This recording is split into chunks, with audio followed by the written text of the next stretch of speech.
It's a road well traveled by Tucsonans, and it's the fastest way to the closest beach. Now it's a legal battleground. A federal court has stepped into the fight over a traffic stop by Tohono O'odham Tribal Police southwest of Tucson. Lots of people take Highway 86 to Rocky Point, but it was a daily commuter who brought the court challenge. KOLD News 13 crime specialist Som Lascias has our top story. Well, Dan, this week has been a long time coming for a University of Arizona engineer. 7 years ago, he was stopped at a sobriety checkpoint on State Route 86. It wasn't the fact he was stopped that made him so upset. It was the way he was treated over the next 4 hours.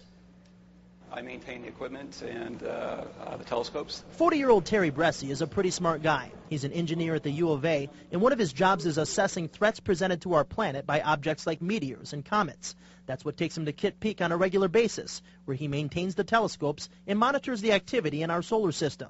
But 7 years ago, on his way back to Tucson from Kitt Peak, Bresci was stopped by law enforcement on State Route 86. This happens to be on the Tohono O'odham Reservation, and tribal officers told him this was a sobriety checkpoint. I was cognizant of what my rights are, if you will, at such checkpoint operations. The courts have provided very limited exceptions to the general rule that stop people that you need some sort of reasonable suspicion. Since he'd done nothing wrong, Bresci didn't like the way officers were treating him. So when he refused to hand over his driver's license, he was ordered to pull off to the side of the road and turn off his vehicle. Several of the officers put their hands on their guns, indicating that things were starting to escalate.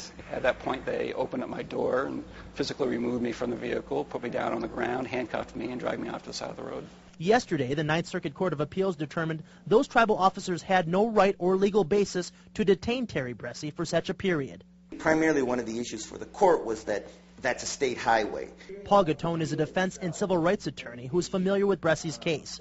He says because these officers were initially enforcing tribal law, namely looking for Native American DUI offenders at the sobriety checkpoint, they had no right to hold Bresci when it was obvious he wasn't intoxicated. They can only detain you long enough to determine if you are a tribal member, and then if you are not a tribal member, they have to release you unless there's any apparent violations of state law. Again, in this situation, Bresci had not been drinking, and even an officer admitted he didn't think that was the case.